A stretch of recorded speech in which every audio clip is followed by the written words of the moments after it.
News at 10. President Muhammadu Buhari's $2.1 billion bailout package for the settlement of unpaid workers' salaries in the country is being received with mixed feelings. While some analysts see the decision as a step in the right direction, others worry about the sustainability of the salaries after the intervention. On our big story tonight, our business correspondent Temple Ashaju examines all the sides.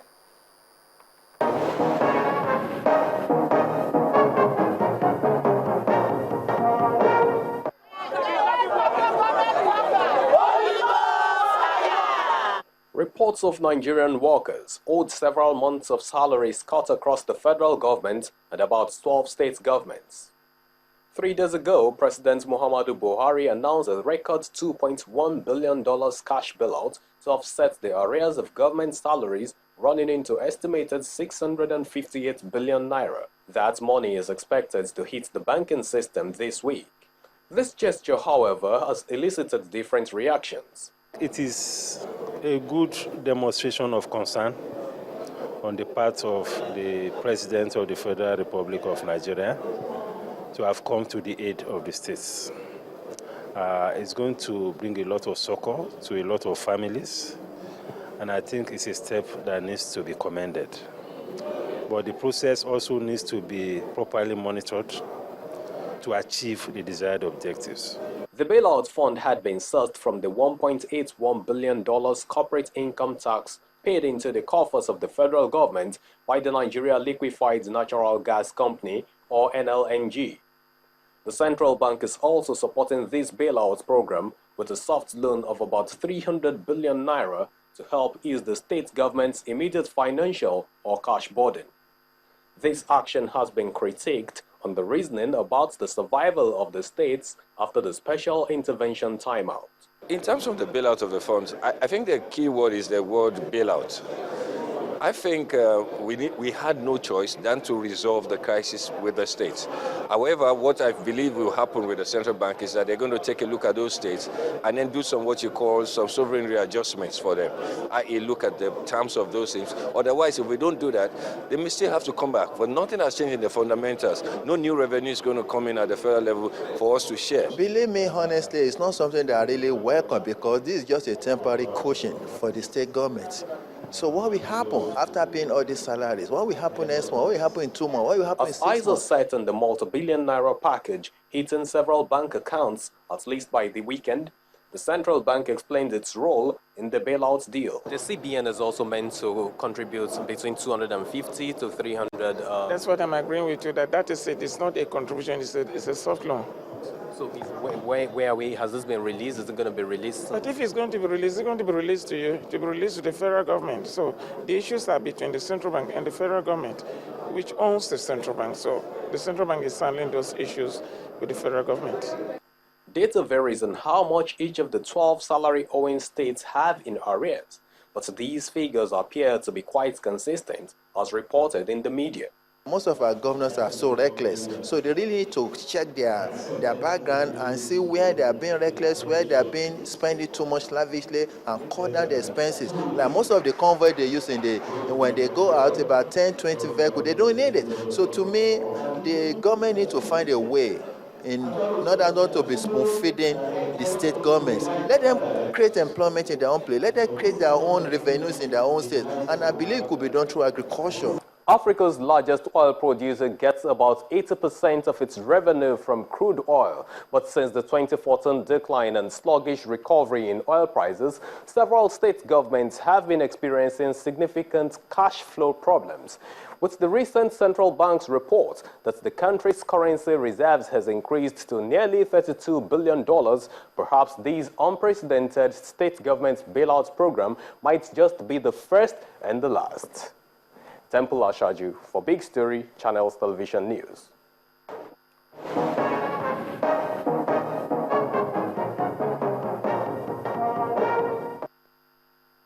Now let's get a bit more perspective on this. Joining me now is an economist, Mr. Adetilua Adebajo. Thank you so much for joining us on the news at 10 tonight. Thank you. Good evening. Like you've heard, news of the bailout was received warmly, in some quarters. But some say the focus now should be shifting to bailout conditions and monitoring the disbursement of funds. How do you think that's going to pan out? for the states in particular? Thank you very much for the question. I think it's important that we understand what is going on. This is not a bailout. There are no aspects of bailouts in these issues here. The funds in question from the excess crude account are statutory allocations. According to the Allocation Revenue Act of 2003, the President doesn't even need to approve. The Federal Minister of Finance, all the commissioners of finance of all the states, 2 representatives of the President, the Accountant General of the Federation, and the Permanent Secretary of the Ministry of Finance are supposed to sit down in the Federation, what you call the Federation Account Committee, which does the allocation.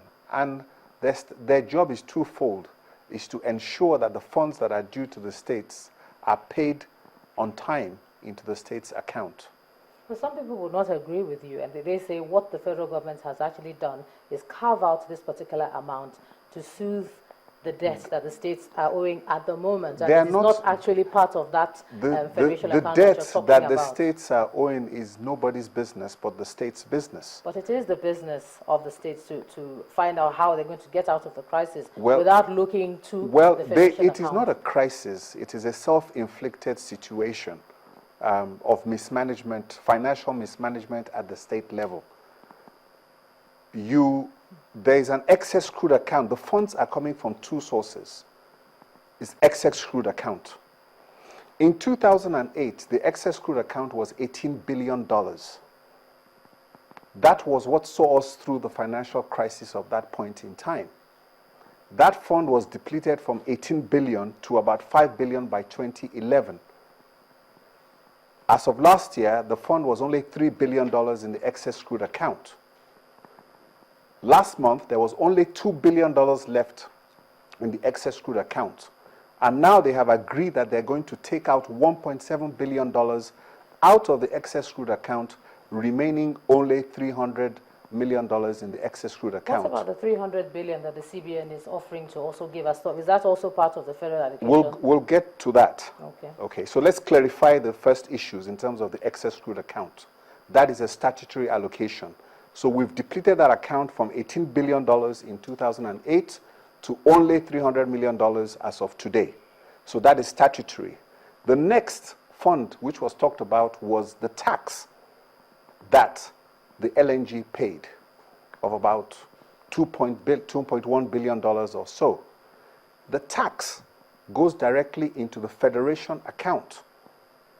Once funds go into the Federation account, if it's coming from an oil and gas source, automatically 13% is deducted from derivation, and the balance of 87% is shared among the states. So before you go on, so we need to we need to understand where it's coming from. I know, but let me just cut you there. Yes. But what you're saying is that if it's already allocated to them, it's theirs to be had. It is a so there are no allocation. Bailout conditions. That's what you're trying to argue. That is not a bailout.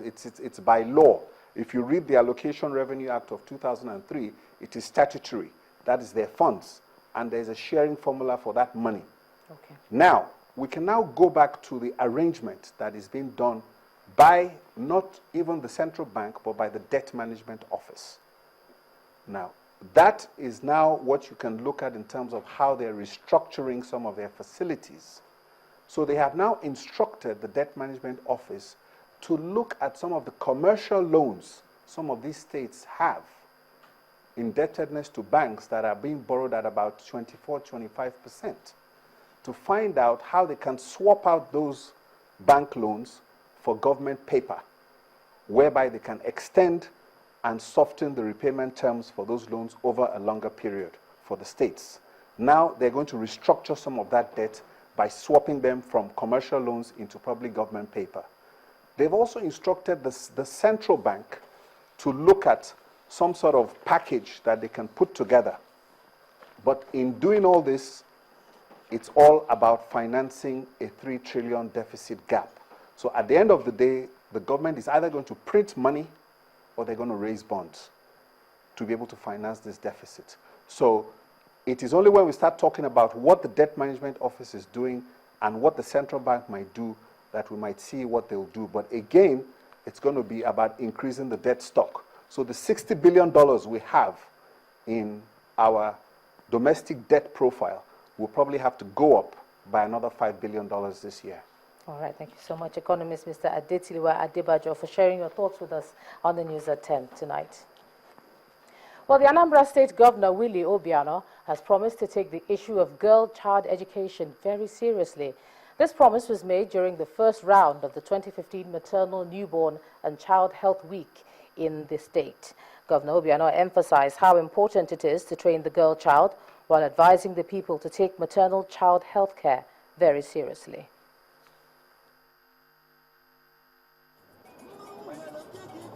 It was a bumpy ride to Ifite-Ogwari in Anyamele local government area of Anambra State. Residents of the community welcomes Governor Willie Obiano, accompanied by his wife and his entourage on a health mission. This has attracted mothers, children, traditional rulers and other villagers who will benefit from the high-impact survival and developmental drugs at a low cost, and also educate them on maternal health care as well as the need to immunize their wards. But first, they want the intervention of government. There's no general hospital, there's no sophisticated hospital, there's nothing beyond or more than these health centers you can see. So that the mother will suffer less and then the children will die less. Look at Anambra. Women are dying, not because of infections or diseases that we cannot cure, but it's because the society have not deemed it necessary to save their lives. So what we are saying that all these things are preventive measures that are very, very necessary, that when implemented, going to antenatal, taking your drugs that will make prevent you from malaria, that get drugs down, and then in children immunization.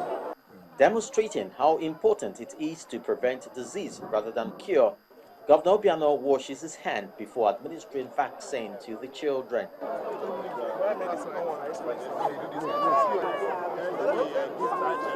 It is also an opportunity for the governor to speak to the people on the importance of educating the girl child. We have set up a committee to study and advise the state government on how best to motivate the children of these areas to go to school.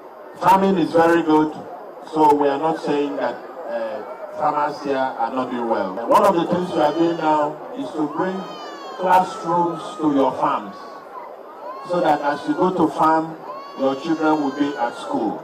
Health missions like this, especially in remote communities, will go a long way in tackling the health challenges of the people. We'll move on to business news with Adeshawa Josh. First Bank. You first.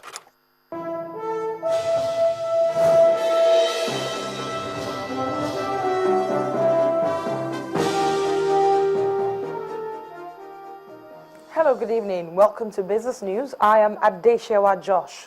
The country's external reserves have risen to $31.89 billion as of July the 7th, 2015, and this was one of the issues discussed during the meeting between the Senate President and the Governor of the Central Bank of Nigeria, Godwin Emefiele.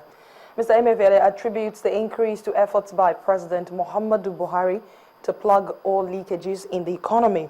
The CBN governor says recent measures put in place by the regulator also, such as the further tightening of monetary policy, closure of the official foreign exchange window, and ban of specific items from gaining access to foreign exchange, have helped to reposition the economy.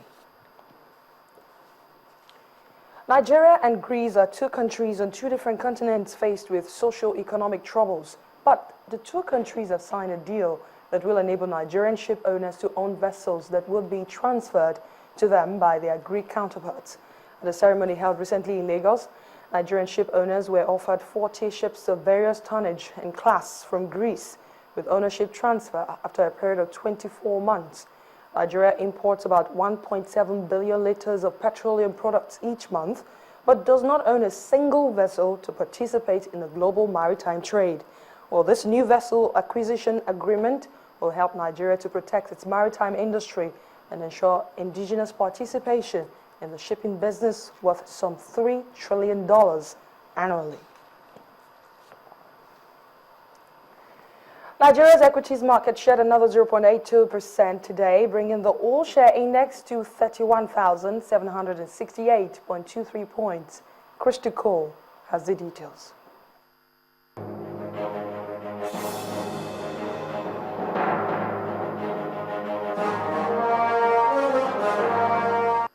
Hello and welcome to the Stock Market Report. It is the 7th trading day of the third quarter, and the Nigerian equities market is still very much within the control of the bears.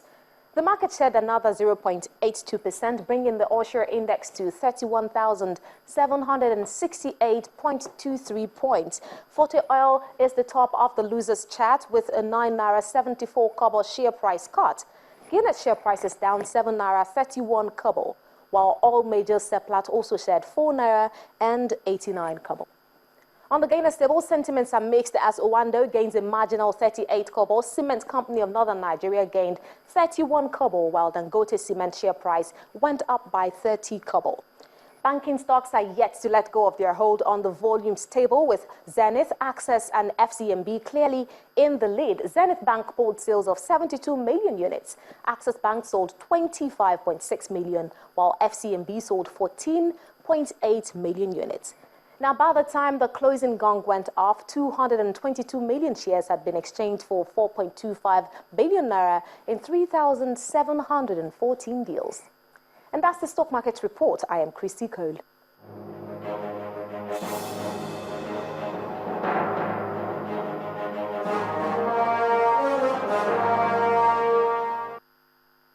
The goal of the Nigerian local content development policy of the federal government is to achieve 100% participation in the oil and gas industry. And that's according to the Executive Secretary, Nigerian Content Development and Monitoring Board, NCDMB, Denzil Kentabe.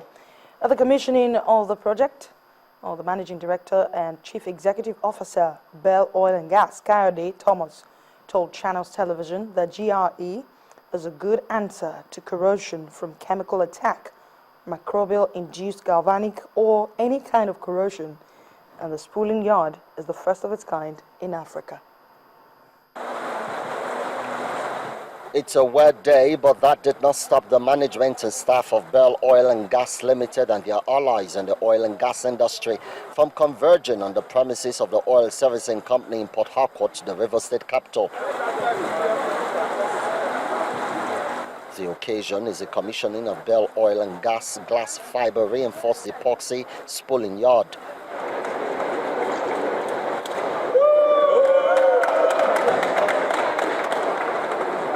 The managing director of the company tells his guests that the facility takes Nigerian content several notches higher. What we've done is to create a workshop in Nigeria for the very first time, where things that hitherto were being done abroad can now be done in country, with Nigerians being at the hub of things and actually doing things for the very first time that were being done by expatriates. And the team took a tour of the different spooling sections of the facility. I think this is a world-class facility, and I'm glad that it's situated in Nigeria, and I am glad that the Nigerian Content Development Board has been a great part of this in terms of mentoring them at the initial stages and encouraging them. And without the act, this probably would not have happened in the country. For the Chief Operating Officer, it's been a tough and fulfilling journey. It was a difficult journey because, as you know, in Nigeria, it is difficult to get funding for setting up yards or facilities like this when you don't have a contract. Unfortunately, if you don't have the yard to show the client, they're not going to give you the contract. So invariably what it means is you have to find funds from whatever source possible to get a program like this going. So what we had to do was piece by piece, machine by machine, one at a time, we started to build up. The commissioning of this facility is a huge step for Bell Oil and Gas Limited and indeed other indigenous investors to continue to leverage on the opportunities presented by the local content policy of the federal government for the development of the oil and gas industry in Nigeria. Emmanuel Ire, Channels Television News. Well, that'll be all on Business News tonight. The news at 10 continues in a moment.